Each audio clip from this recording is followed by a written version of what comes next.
3장 1절에서 9절까지의 말씀 함께 읽겠습니다. 형제들아, 내가 신령한 자들을 대함과 같이 너에게 말할 수 없어서 육신에 속한 자 곧 그리스도 안에서 어린아이들을 대함과 같이 하노라.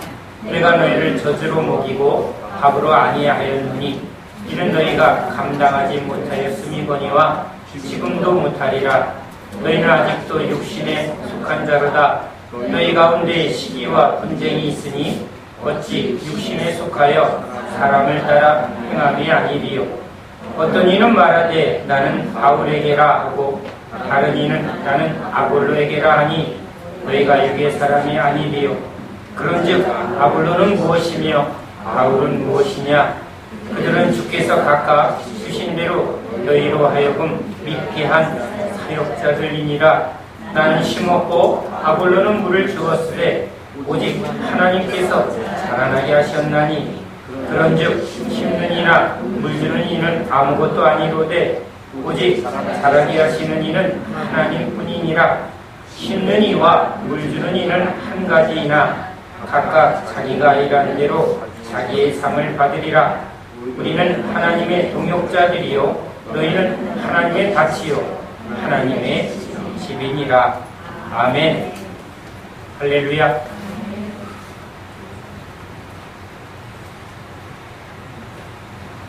선교지에 나아갔던 한 형제가 저에게 오늘 이러한 내용을 보내왔습니다. 대만에 갔을 때 언어, 즉 중국어를 배우려고 힘을 썼다 합니다. 처음 언어를 배울 때는 매우 재미있다 합니다.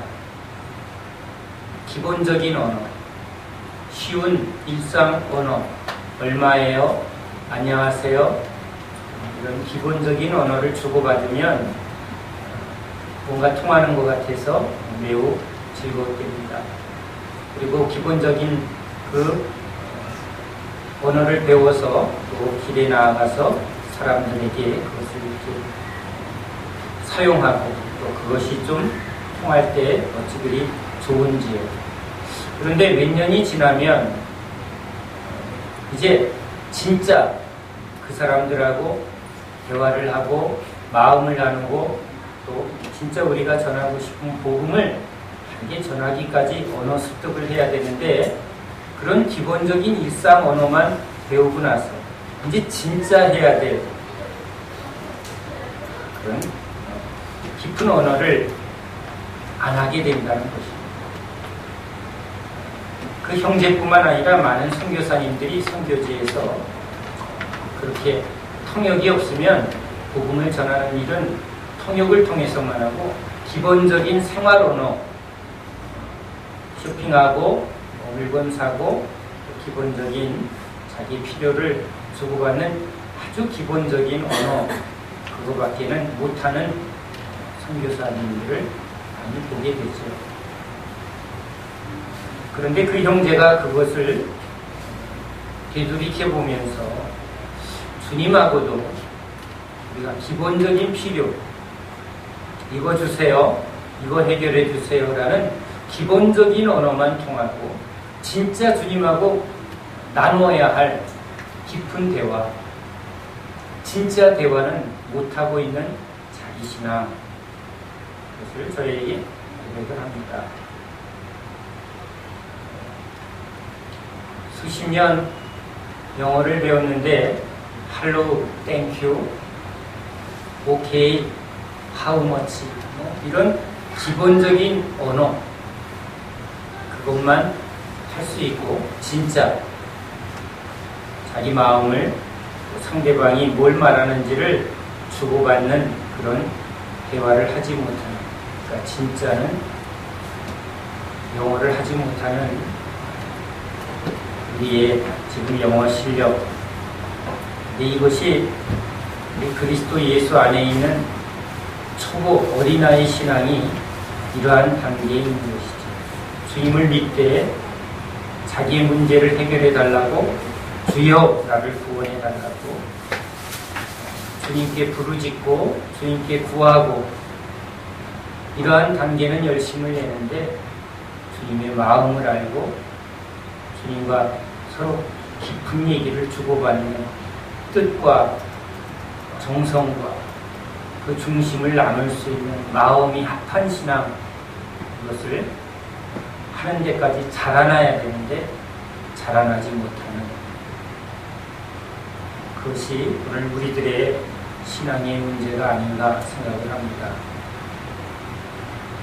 전도를 해보면 전도가 얼마나 어려운지 모릅니다.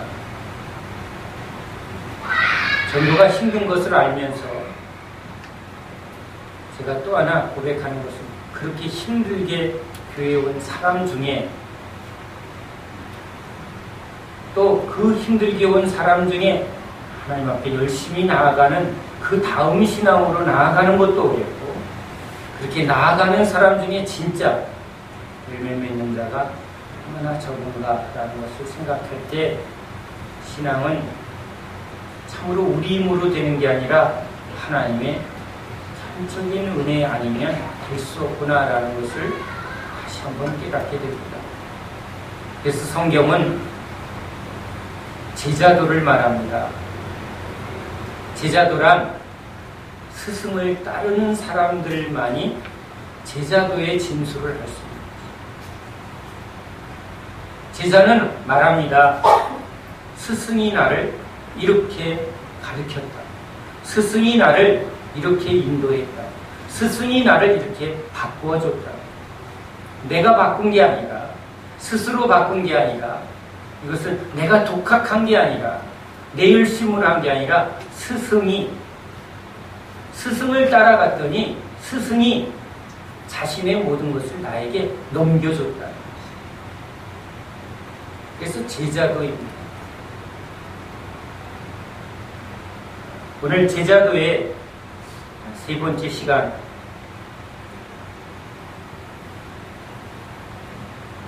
우리 신앙은 왜 자라나야 되는데 왜 자라나지 않을까? 믿기도 힘든데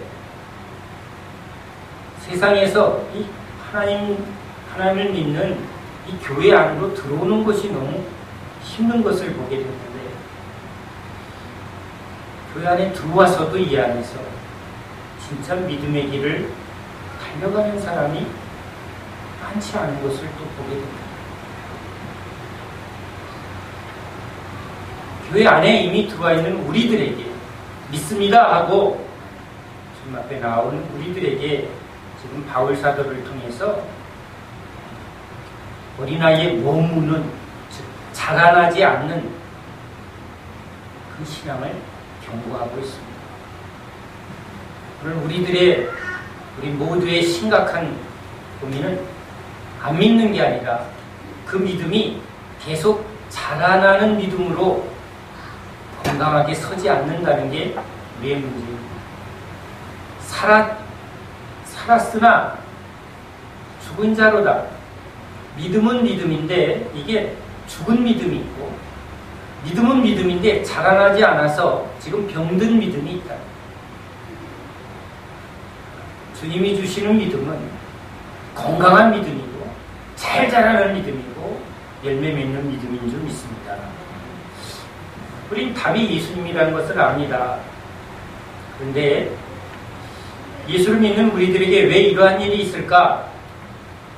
주님은 우리에게 이 부분을 여러 가지 통로를 통해서 우리에게 말합니다. 우리는 자신을 잘 못 보니까 남을 통해서 잘 보게 돼 있습니다. 그래서 보게 합니다. 누구를 보게 하냐면 종을 보게 합니다. 이 설교는 제가 먼저 해당이 되기 때문에 하기 싫습니다. 그러나 진리이기 때문에 해야만 하고 여러분도 또 이제 종이기 때문에 여러분도 제가 여러분 앞에 종 노릇해야 되고 이 말씀 앞에 서야 되고 여러분도 이제 때가 되면 여러분도 제자가 되고 여러분도 선생이 되고 여러분도 종 노릇해야 합니다. 주님은 이론으로 지식으로 우리를 가르치지 않습니다. 여러분, 가게에 가서, 이 슈퍼에 가서 물건을 살 때 종업원들에게, 여기 있는 카운터에 있는 아줌마에게 난 아줌마 믿습니다 하고 돈 내지 않습니다. 거기에 있는 가격표대로 돈을 내기만 하면 됩니다. 그 정보와, 그렇죠? 그 가격과 자기가 지금 가지고 있는 것을 맞춰서 지불하면 됩니다. 카운터에는 믿음이 필요 없습니다. 이제 내가 보고 선택해서 대가를 치르고 사면 되니까 믿음이 필요 없습니다. 물론 이런 믿음은 필요하죠. 이 가게가, 이거 물건이 좋아? 아니면 이 가게가 동네 어떤 가게보다 싸? 이거죠. 가격이 좋은가? 물건은 괜찮은가에 대한 믿음을 가지고 그 가게를 선택한 거죠. 그러니까 우린 모든 면에 사실은 믿음을 다 적용합니다. 그런데 물건을 보고 이제 고를 때는 믿음이라는 것이 필요한 게 아니죠. 왜? 확인하는 겁니다. 이제 넌 믿어, 내가 널 믿어라고 말할 필요 없습니다. 선택하면 이미 이제 계약이 된 것이기 때문이죠. 그런데 우리 예수님이 우리에게 오셔서 물건을 사는 것처럼 지금 계약을 하자고 하는 게 아닙니다. 주님의 언약의 말씀은 전부 바라봐야 되고 이루어질 것에 대한 약속입니다. 영생. 너희가 나를 따라오면 영생을 주리라. 보이나요? 믿음, 소망, 사랑. 나를 믿는 자에게 성령의 열매를 맺게 주겠다. 포도 열송이를 주겠다 그러면, 그렇죠? 보이죠? 그게 보입니다. 한 박스에 얼마? 이게 보이죠? 질이 좋은가 안 좋은가 이것만 확인하면 됩니다. 비싸냐 싸냐 이것만 확인하면 됩니다. 확인하는 거죠. 근데 주님의 모든 말씀은 믿어야만 됩니다. 왜냐하면 보이지 않는 것들이죠. 믿고 가서 나중에 취하는 것입니다. 나중에 경험하는 것입니다. 그러기에 믿음이 없이는 계약이 이루어지지 않습니다. 그러면 지금 그 믿음을 어떻게, 그 말하는 종을 보고 믿으라는 것입니다. 모세를 보고, 그래서 모세가 이제 여호와의 말씀을 받고 백성에게 나아갈 때 저들이 날 보고 뭘 보고 믿느냐는 거죠. 그러니까 주님이 자, 너희 백성에게 가서 이러한 표적을 해라. 지팡이를 뱀으로 바뀌게 하고 손을 넣어서 문둥병이 되게 하고 물을 하수에 부어서 나일강이 핏빛으로 바뀌게 하는 표적을 보여줍니다. 무엇이 함께함으로? 하나님이 함께합니다. 하나님의 능력이 이 종에게 함께하는 것을 증거하라는 거죠. 그래서 예수님은 오셔서 말씀할 때 거짓 선지자도 말하고 참 선지자도 말하는데 뭐가 진짜냐? 하나님의 능력이 나타나. 하나님 나라는 말에 있지 아니하고 능력에 있는데, 그래서 예수님은 능력을 합니다. 기적과 능력을 행하니까 사람들이 와, 기적이다. 근데 주님은 그걸 목표로 하지 않습니다. 기적을 목표로 하는 게 아니죠. 이 기적을 베푼 주님이 누구인가를, 주님을 믿어야 이제 주님을 믿고 따라가서 그 믿음에 대한 결과를 이 믿는 종을 통해서 주는 것이기 때문에 누구를 믿어야 된다고요? 주님을 믿어야죠. 이 종을 믿어야죠. 그 사람을 믿어야 따라가는 거죠. 야, 가자. 뭘 믿고?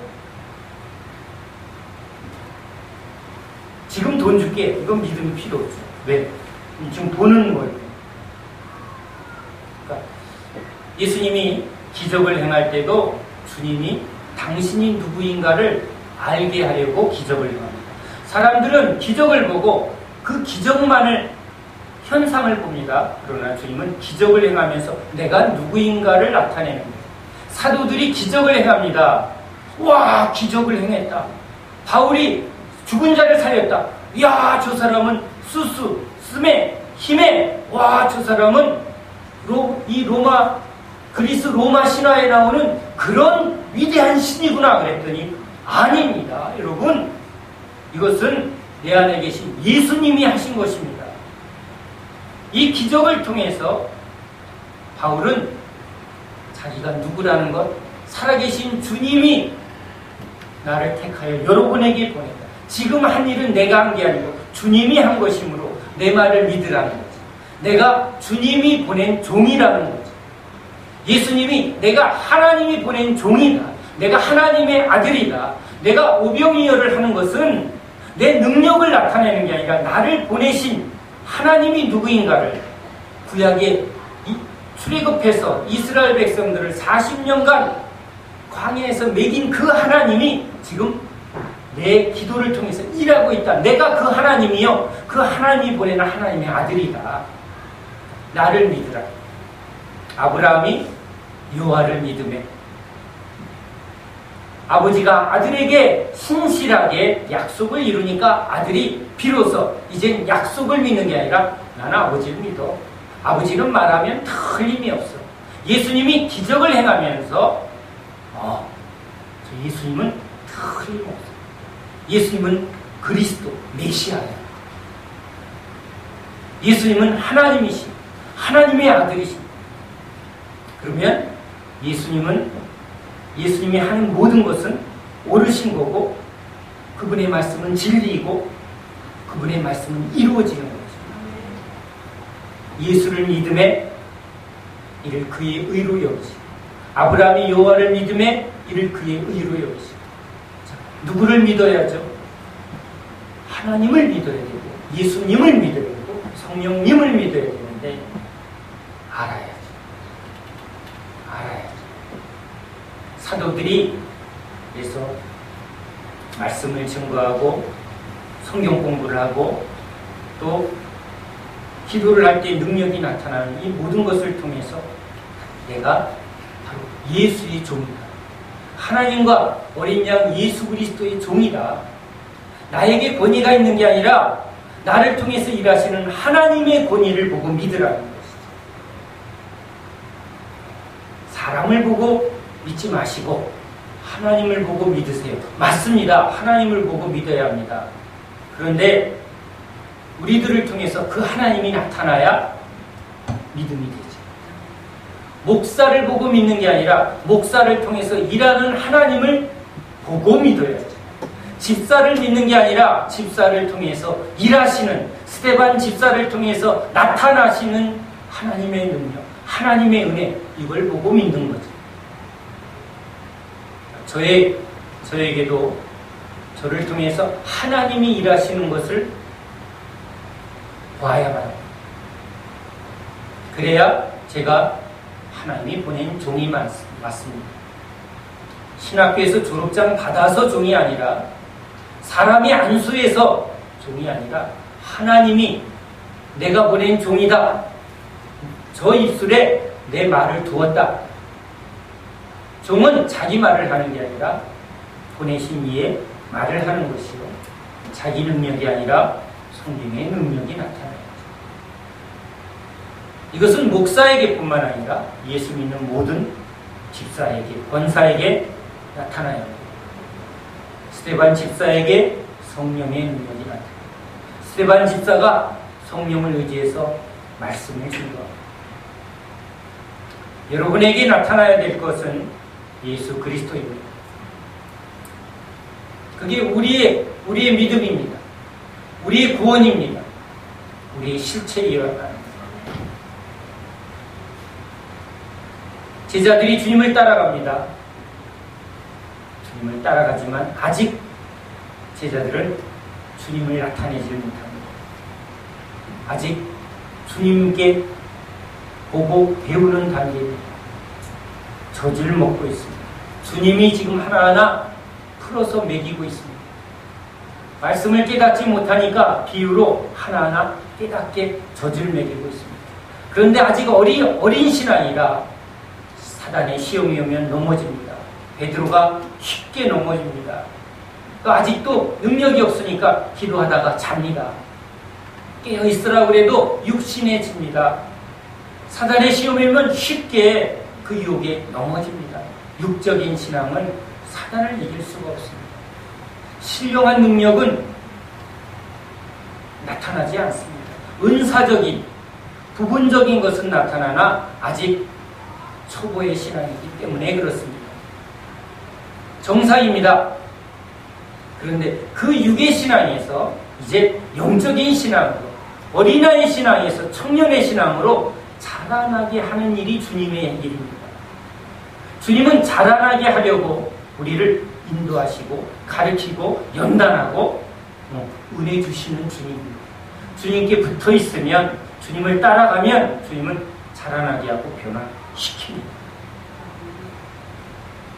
그러니까 안 변한다는 얘기는, 안 자라난다는 얘기는 주님을 따르지 않았기 때문입니다.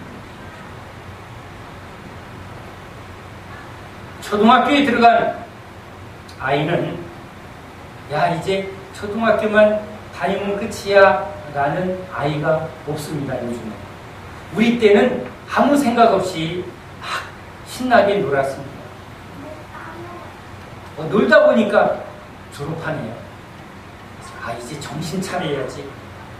중학교 때도 막 놉니다. 고등학교 들어가니까 어머, 이제 놀면 안 되네.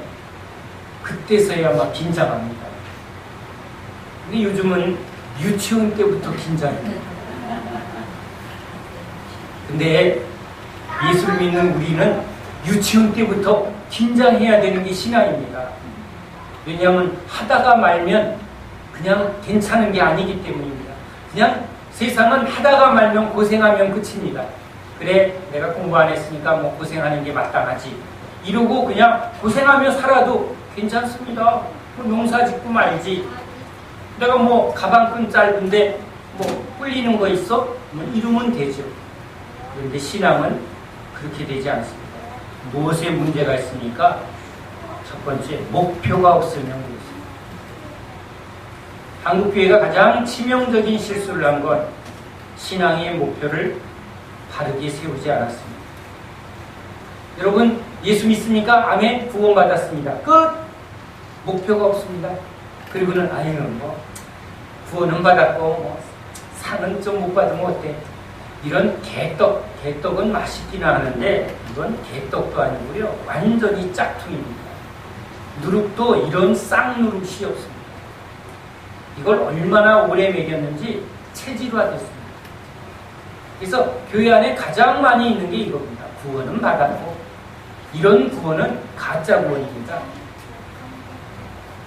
진짜 구원의 성도는 목표를 향해서 달려가는 겁니다. 초등학교, 중학교, 고등학교 목표는 대학교 졸업까지 이렇게 딱 목표를 잡은 것입니다. 목표가 없는 거예요. 예수가 목표예요. 예수를 닮는 것이 목표입니다. 예수가 나타나는 게 목표입니다. 예수가 나타나냐 안 나타나냐, 여기에 승부를 보는 거죠.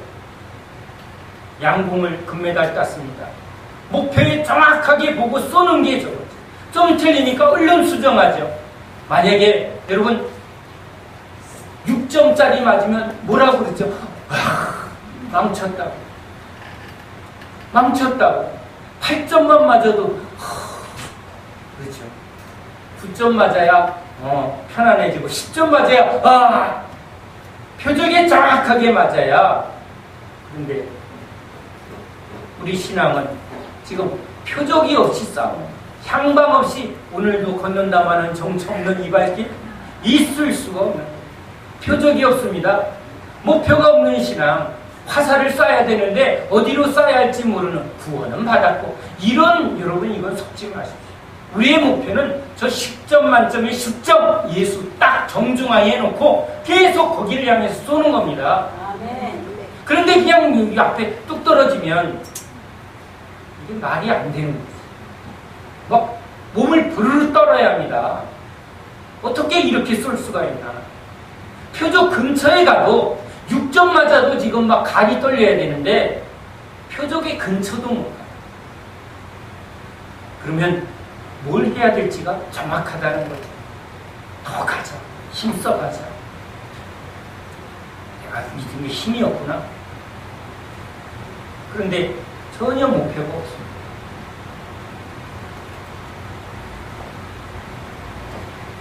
목표가 없게 만듭니다. 사단이 하는 정법입니다.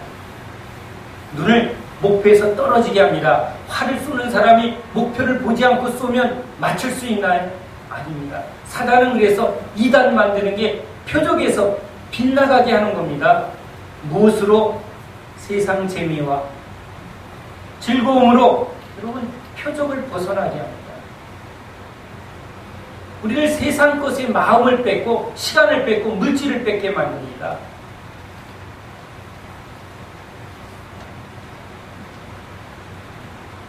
주님이 광야로 끌어낸 것은 우리가 진짜 집중하고 진짜 필요한 것이 무엇인가를 깨닫게 하려는 겁니다. 진짜 여러분 목표를 향해서 달려가려면 여러분 실천해야 합니다. 집에 가서 내가 지금 불필요한 게 얼마나 많은가를 확인해야 합니다. 광야길을 걸어가는데 필요한 것은 주님밖에 없습니다. 근데 우리는 너무 많이 가지고 있습니다. 너무 많이 소비하고 있고 너무 많은 필요에 지금 마음을 빼앗기고 있습니다. 내일 무엇을 먹을까? 무엇을 입을까? 뭔 재미난 거 없나? 거기에 빼앗기고 있으면 단순히 빼앗기는 차원이 아니라 뭐가 없어지죠? 목표가 없어요. 시험을 앞둔 학생이 여러분 그냥 놀러 다닐 수가 없는 거죠. 왜? 목표가 있습니다. 시험이 눈앞에 있습니다. 수험생이 자기가 압니다. 이렇게 하면 안 된다. 똑같습니다. 목표가 없을 때 나타나는 겁니다. 놀러 다닙니다. 마음에 열정이 없는 겁니다. 이게 점점 우리 안에 길들여지면 여기 식어져 버립니다. 신앙에 대한 열정이 식어져 버립니다. 간절함이 식어집니다.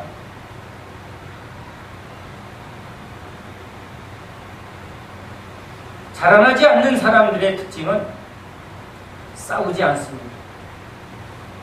우리는 그리스도의 군사로 부름받았습니다.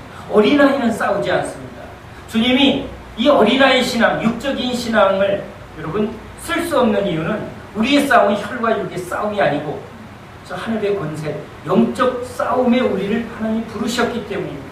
우리는 신령한 하나님의 군사가 되어야 되고 신령한 존재로 신령한 싸움을 해야 합니다. 근데 육의 사람은 이걸 알지도 못하고 그것을 할 수도 없습니다. 그래서 주님이 이스라엘 백성들을 광야로 인도해내서 훈련합니다. 가나안에 들어가 지금 전투를 해야 되는 그 그리스도인의 이 본분이기 때문에 그렇습니다. 우리의 싸움은 진짜 영적 싸움입니다. 한 영혼을 놓고 저 어둠의 권세와 아주 피 흘리는 싸움이죠. 이 싸움을 할 훈련이 안 됐기 때문에 전혀 전투에서 승리를 할 수가 없습니다. 건물이나 짓고 시설이나 시스템이나 만듭니다. 그것은 여러분 영적인 능력이 없어도 할 수 있는 일이기 때문에 그렇습니다.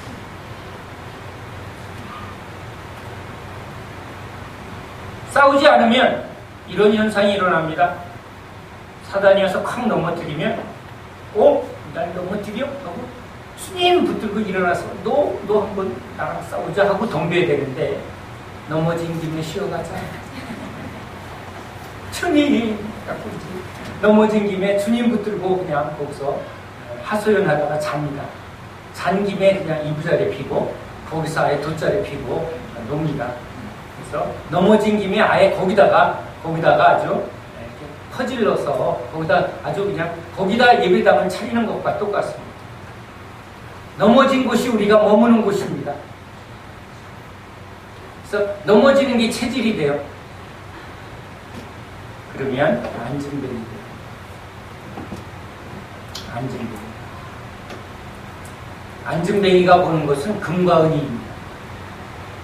안진뱅이는 늘 금과 은을 보고 있습니다. 일어난 예수의 이름으로 일어난 사람은 금과 은은 내게 없거니와 이 말이 뭔지를 고백하게 될 것입니다. 나는 싸우고 있는가? 죄와 싸우고 있는가? 욕심과 싸우고 있는가? 진짜 영적인 싸움을 하고 있는가? 싸울 때 이김을 주시는 능력을 경험합니다. 싸우는 사람이 승리의 능력을, 자라나는 능력을 경험합니다. 주님이 우리를 끌고 가는 곳은 싸우는 곳입니다. 지금 편안한 곳을 찾는다면 주님과 함께하지 않는 곳입니다. 싸우는 데가 있습니다. 교회가 싸웁니다. 교회 안에 내 거야 네 거야 하고 싸웁니다. 돈 갖고 싸웁니다. 권력 갖고 싸웁니다. 힘싸움을 합니다. 경찰 부르고 조폭들 불러서 예배당 안에서 싸웁니다. 슬픈 얘기입니다.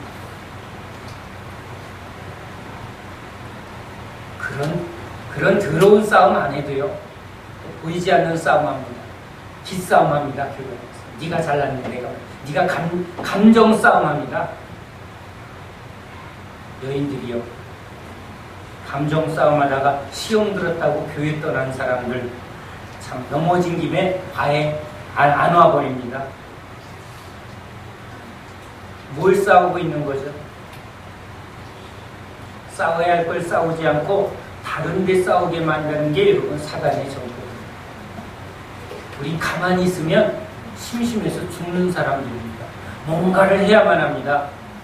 그러니까 주님의 뜻대로 가든지 아니면 세상을 가든지 둘 중에 없습니다. 주님과 함께 싸우든지 아니면 우리끼리 싸우든지 이 둘 중에 하나입니다.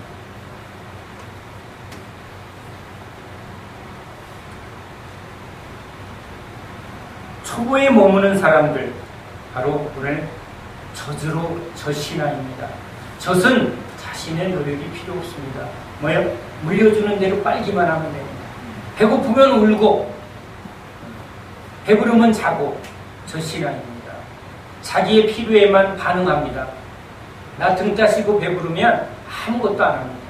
그러나 내가 아쉬울 때는 아주 치열하게 달라붙습니다. 저 신앙이 우리 신앙의 과정입니다. 그런데 계속 여러분의 아이가 20살 먹은 아들이 젖달라고 엄마 저 파고들면 참 좋겠죠? 근데 60 먹은 할머니가 젖달라고 아마 뛰어들면 어떻게 해야죠? 노마음 들었다고 병원에 넣어야 합니다. 치매도 그런 치매가 없습니다. 20살이면 애교라고 봐주지만 60 가까운 노인네가 젖달라고 한다면 이거는 치명적입니다. 여러분, 저 신앙에서 자라날 때 나타나는 게 뭐죠? 지각을 사용합니다. 무조건 믿는 게 아니라 그러한가 상고합니다. 하나님의 말씀이 그러한가?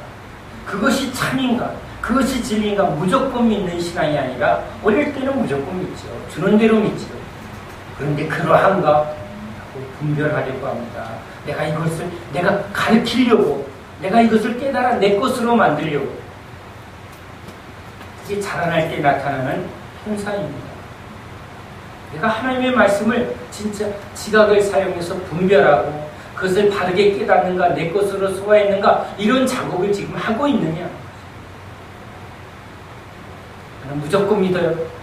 기쁘지가 않습니다. 목사님이 말하면 무조건 믿을게요. 그래, 처음에는 그래야죠. 그런데 10년째 무조건 믿어요는 화나게 합니다. 계속 그 자리에 있다는 거죠. 이건 왜 그러죠? 왜 전에는 이랬는데 왜 이번에는 이러세요? 당황하게 해줘야죠.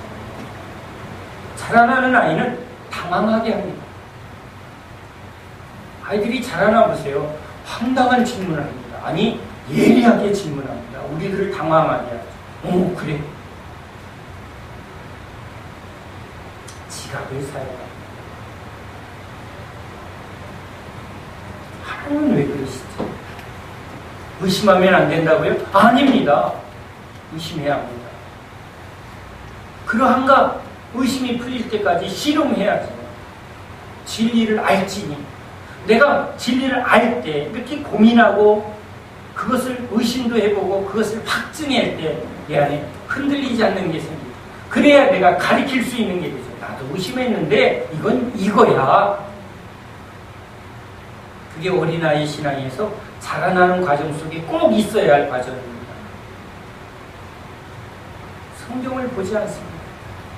뭘 봐야 궁금해하죠. 좋은 신앙 같습니다. 목사님의 말씀은 무조건 아멘. 좋은 신앙인가요? 아닙니다. 의심도 해봐야 되고 궁금하기도 해야 되고 이거는 내가 못 알아듣나 하고 질문도 해야 합니다. 듣는 대로 다 알았나요? 아무 생각 없이 듣는 저 신앙들이 그렇습니다. 주는 대로 빠꾸빠꾸빠꾸 아니죠. 단단한 것을 밥도 먹고 반찬도 먹고 이건 맛있었는데 이건 왜 맛이 없지? 그러면 나타나는 게 있죠. 자라나면 어머 청국장이 구수하네. 어릴 때 못 먹던 게 어른이 되면 이게 식성이 바뀝니다. 단단한 걸 먹고 깊이 있는 것을 먹습니다. 더 건강에 좋은 것을 가려 먹습니다. 성숙한 신앙이 그런 겁니다. 근데 계속 난 그냥 불변이야. 한 번 믿으면 끝까지야 하고 계속 전만 먹나요? 있을 수가 없는 거죠. 자라나면 식성이 바뀝니다. 단단한 것, 깊이 있는 것 그렇게 됩니다.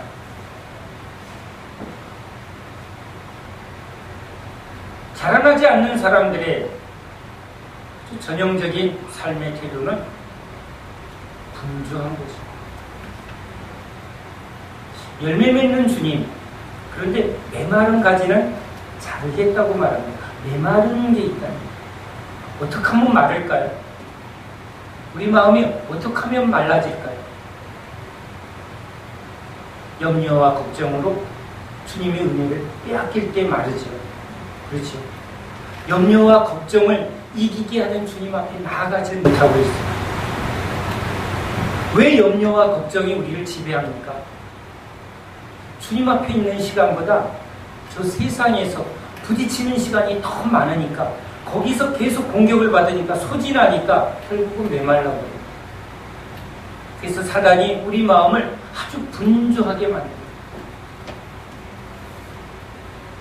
도심의 삶은 우리를 바쁘게 만듭니다. 여유가 없습니다. 차분하게 묵상하고 골방에 들어가서 주님의 마음을 구하는 그런 여유가 없습니다. 피곤합니다. 아주 쉽게 빠르게 편하게 세상이 추구하는 거죠. 설교도 길게 하면 안 됩니다. 조금만 어려우면 좁니다. 그것을 수용할 능력이 없습니다. 완전히 어린아이의 특징입니다.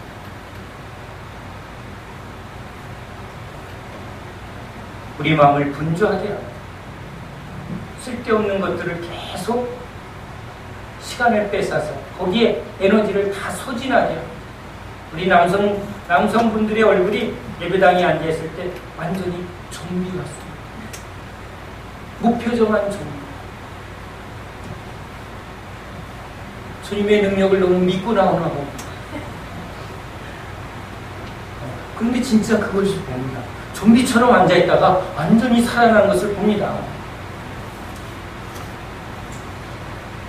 그런데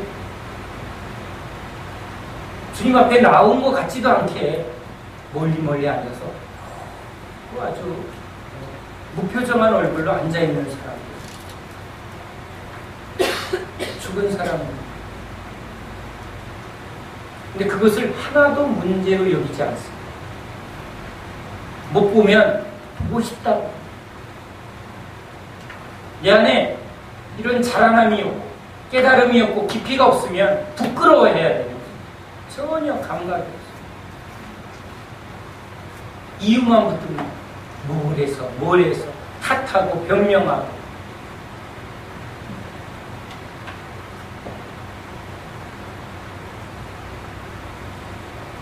주님은 자라나게 하시는 분이죠. 주님은 살리시는 분입니다. 주님은 풍성하게 하는 분입니다. 우린 그것을 믿어야 합니다. 그래서 주님께 달라붙어. 메마르면 언제든지 경험합니다. 그게 믿음입니다. 이렇게 했는데도 주님이 날 용서하실까? 이렇게 개꼬라지를 폈는데도 주님은 나를 또 처음처럼 그렇게 해주실까? 해본 사람이 압니다. 어떻게 똑같네. 그럴 때 그 사람은 말합니다. 주님의 사랑은 진짜 말씀대로 70번씩 7번 이걸 경험합니다. 묻지도 따지지도 않고 진짜 돌아오기만 하면 안아주시는 우리 주님, 그 자리를 지키기만 해도 주님의 은혜는 언제나 신실합니다. 은혜 주실 때가 있습니다. 은혜 안 주실 때가 있습니다. 왜 안 주셨어요? 주시는 것을 경험한 사람이 말하는 겁니다. 줬는지 안 줬는지도 몰라요. 똑같아요. 그게 좋은 신앙 같나요? 아닙니다. 자라나면 압니다. 분별을 하게 합니다. 그래서 주님이 우리를 그렇게 다루십니다. 오르기도 하고 내리기도 하고 은혜를 주시기도 하고 때로는 안 주시고 메마른 길을 걷기도 합니다. 그래서 우리로 하여금 내가 아니라 주님이 하십니다. 저분이 하면 언제나 은혜를 주셔. 그러면 그 사람을 봅니다. 근데 아닙니다. 주님 그렇게 은혜 안 줍니다. 저번에 목사님 엄청 은혜 주시더니 우리를 완전히 헤매게 만드네. 당연합니다. 은혜는 주님이 주시는 것이거든요. 사람 보지 않게 하려고 주님이 우리를 다루신다는 것을 믿으시기 바랍니다. 진짜 주님을 믿으십시오. 진짜 자라나게 하시는 주님을 붙드시기 바랍니다. 우린 자라나야 합니다. 우리 목표가 분명해야 합니다. TV에서 월드컵 경기를 보면서 그들이 그 면류관을 쓰기 위해서 어떻게 하는가. 우리도 주님이 그 면류관을 벗기 위해서 다 벗어버리고 달려오라고 말합니다. 다 벗어버리고 지금 우리 표대이신 예수님을 향해서 달려가라. 저와 여러분이 예수님을 향해서 같이 뛰어가며 같이 달려가며 같이 격려하며 같이 붙들며 나아가는 그런 제자들이 되기를 간절히 소원합니다. 아멘. 기도합시다.